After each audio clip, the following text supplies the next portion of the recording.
السلام علیکم ناظرین، سب سے پہلے تو میں شکریہ ادا کرنا چاہتا ہوں آپ تمام احباب و حضرات کا جنہوں نے میری ویڈیو کو مفید سمجھ کر میری حوصلہ افزائی فرمائی۔ جزاکم اللہ احسن الجزاء۔ ہماری آج کی اس ویڈیو کے اسپانسر ہیں الیمنا پرفیومز۔ بسم اللہ الرحمن الرحیم۔ انما یخشی اللہ من عباده العلماء۔ ٹاپ 5 حدیث موبائل ایپس فور ریسرچ، یعنی ریسرچ اور تحقیق کے لیے 5 بہترین موبائل حدیث اپلیکیشنز سافٹ ویئرز کی دوسری قسط میں آپ تمام احباب کا استقبال ہے۔ پہلی قسط میں پیش کردہ ایپ جامع الکتب التسعہ کے انتخاب کی بنیادی وجہ یہ تھی کہ محققین اس کے ذریعے متون حدیث، روات، التقسیم الموضوعی سے فائدہ حاصل کر سکیں اور تلاش حدیث بآسانی کر سکے۔ چونکہ اس ایپ میں شروحات کے باب میں کتب کی تعداد نامکمل ہے، نیز فروعی و دیگر مختلف فی مسائل میں ایک محقق عالم کبھی بھی صرف ایک کتاب پر اکتفا نہیں کر سکتا اور نہ ہی اسے کرنا چاہیے، لہذا شروحات کے باب میں فتح الباری کے ساتھ عمدۃ القاری، المنہاج کے ساتھ فتح الملہم مع التکملہ، تحفۃ الاحوذی کے ساتھ العرف الشدی اور عون المعبود کے ساتھ بذل المجہود کو ضرور شامل کیا جائے۔ شروحات حدیث اور دیگر علوم و فنون سے متعلق کتب کے ایپس پر جلد ہی ہم ایک نئی ویڈیو لے کر آپ حضرات کے سامنے حاضر ہوں گے انشاءاللہ۔ دوسرا ایپ ہے موسوعۃ الحدیث، یہ فکرہ کمپیوٹرز کی طرف سے پیش کیا گیا ہے۔ یہ بھی تحقیق کا کام کرنے والے علماء کرام کے لیے بڑا کام کا سافٹ ویئر ہے۔ یہ بنیادی طور پر تقریباً تمام کتب احادیث کو ایک ساتھ جمع کر دیتا ہے۔ آئیے دیکھتے ہیں کہ اس کا استعمال بہترین طریقے سے کیسے کیا جا سکتا ہے۔ ایپ کو کھولتے ہی ہمیں اس میں 4 خانے نظر آتے ہیں۔ پہلا خانہ ہے الاقسام۔ کتب احادیث کو اقسام کے اعتبار سے عناوین کے تحت جمع کر دیا گیا ہے۔ مثلاً آپ دیکھ سکتے ہیں اخلاق، اجزاء و فوائد، تراجم و تواریخ، اعمالی، زہد و رقائق، تفسیر قرآن، سیرت و شمائل، سنن و موطئات، عقیدہ، صحاح و مستخرجات وغیرہ۔ ہر ایک عنوان کے تحت کتنی کتب موجود ہیں وہ بھی درج کر دیا گیا ہے۔ مثلا اعمالی میں 101 کتابیں موجود ہیں۔ اس پر کلک کرتے ہی ہمیں ساری کتابوں کی فہرست سامنے نظر آئے گی۔ پھر جس کتاب پر ہم چاہیں اسے کلک کر کے کھول سکتے ہیں اور مطالعہ کر سکتے ہیں۔ دوسرا خانہ ہے الکتب، اس میں تمام موجودہ کتابوں کو ترتیب سے ذکر کر دیا گیا ہے۔ تیسرا خانہ ہے المؤلفین، اس میں کتب احادیث کے مؤلفین کی فہرست ہے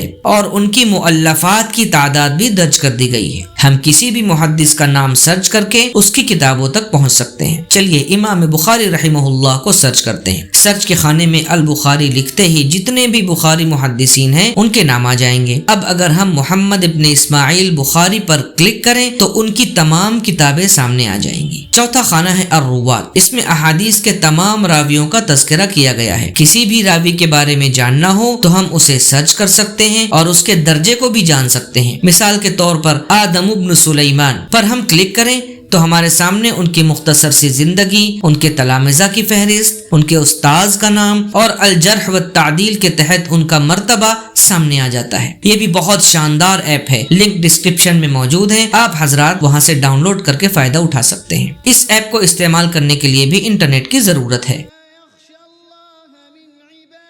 تیسرا ایپ ہے الباحث الحدیثی۔ یہ ایپ ہماری پچھلی ویڈیو میں مذکور الباحث القرآنی کا جوڑی دار ہے۔ یہ ایپ دراصل durr.net پر موجود الموسوعۃ الحدیثیہ بالدرر السنیہ نام سے دستیاب احادیث کے خزانے میں سے حدیث کو تلاش کر کے مختلف زاویوں سے آپ کے سامنے پیش کرتا ہے۔ آئیے ہم اسے استعمال کرتے ہیں اور آج کی مشہور ترین بدنام زمانہ بیماری کورونا سے متعلق ایک حدیث تلاش کرتے ہیں۔ لا عدوہ والی حدیث سے آپ تمام حضرات بخوبی واقف ہیں۔ اب ہم جیسے ہی اس میں لا عدوہ لکھیں گے، ذخیرہ احادیث میں جہاں بھی یہ لفظ آیا ہوگا وہ تمام احادیث ہمارے سامنے ظاہر ہو جائیں گی اور ان کی تخریج، حکم حدیث اور موقع روایت بھی ہمارے سامنے آ جائیں گے۔ ایک بات کا خاص خیال رکھیں کہ اس ایپ میں یا جو بھی ایپ عربی میں ہو اس میں سرچ کرنے کے دوران آپ کی کی بورڈ کی زبان ضروری طور پر عربی ہی ہونی چاہیے۔ اردو کی بورڈ سے عربی رسم الخط لکھنے میں آپ کو فائدہ حاصل نہیں ہوگا۔ یہ ایپ دراصل ایک پلیٹ فارم ہے، لہٰذا اسے اینڈرائیڈ، iOS، ونڈوز، لینکس یعنی ہر آپریٹنگ سسٹم پر یا ہر ویب براؤزر میں کسی بھی ڈیوائس پر استعمال کیا جا سکتا ہے۔ چوتھا ایپ ہے الموسوعۃ الحدیثیہ۔ یہ durr.net کا آفیشیل ایپ ہے۔ اس ایپ کا ڈیزائن بڑا ہی کمال کا ہے۔ خاص بات یہ ہے کہ اس میں صحیحین میں سرچ کرنے کے لیے انٹرنیٹ کی ضرورت نہیں پڑتی۔ اس میں بھی ہم لا عدوہ والی حدیث کو تلاش کرتے ہیں، سرچ کے خانے میں لا عدوہ لکھتے ہی تمام میچنگ احادیث سامنے آ جائیں گی، جس میں بڑے ہی باسلیقہ انداز میں تمام تفصیلات درج ہیں۔ یہاں سے آپ اس حدیث کو کاپی پیسٹ کر سکتے ہیں اور مختلف پلیٹ فارمز پر شیئر بھی کر سکتے ہیں۔ اس میں احادیث منتشرہ لا تصح کے عنوان کے تحت تمام وہ احادیث یکجا جمع کر دی گئی ہیں جو عوام میں مشہور ہیں مگر بے اصل ہیں۔ اس کے علاوہ اس میں تراجم المحدثین کے عنوان سے 192 محدثین کی مختصر سی سوانح بھی موجود ہے۔ انٹرنیٹ کے بغیر اسے مکمل طور پر استعمال نہیں کیا جا سکتا۔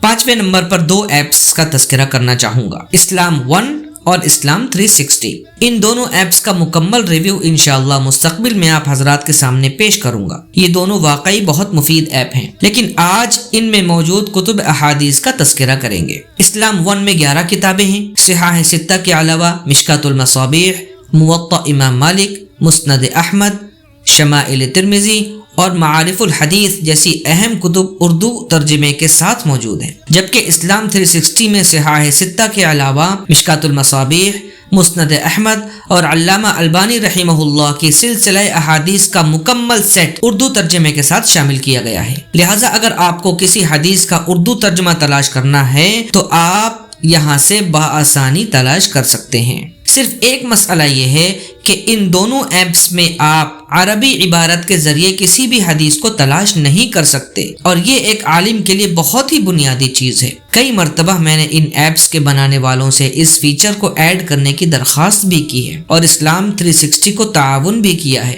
امید ہے مستقبل میں یہ فیچر ان میں شامل کر لیا جائے گا۔ الیمنا پرفیومز صرف اور صرف خالص عطریات کے لیے جانے جاتے ہیں۔ دہن العود، شمامۃ العنبر، روح الخس، روح الزعفران، روح السندل اور اس کے علاوہ بہت سارے خالص اور عمدہ ترین عطریات ان کے پاس دستیاب ہیں۔ پورے ہندوستان میں کہیں سے بھی آرڈر کر کے آپ گھر بیٹھے ان عطور کو حاصل کر سکتے ہیں۔ تو ناظرین، یہ تھے آج کے 5 حدیث نبوی پر مشتمل شاندار اور بہت ہی فائدہ پہنچانے والے ایپس۔ امید ہے آپ حضرات کو ہمارا یہ ویڈیو پسند آیا ہے۔ اسے لائک کریں، شیئر کریں اور زیادہ سے زیادہ لوگوں تک پہنچانے کی کوشش کریں تاکہ آپ بھی ثواب میں حصے دار بن سکیں۔ ہمارے چینل کو سبسکرائب بھی کریں تاکہ آپ اسی طرح کی بہترین ویڈیوز سے محظوظ ہو سکیں۔ السلام علیکم ورحمۃ اللہ وبرکاتہ۔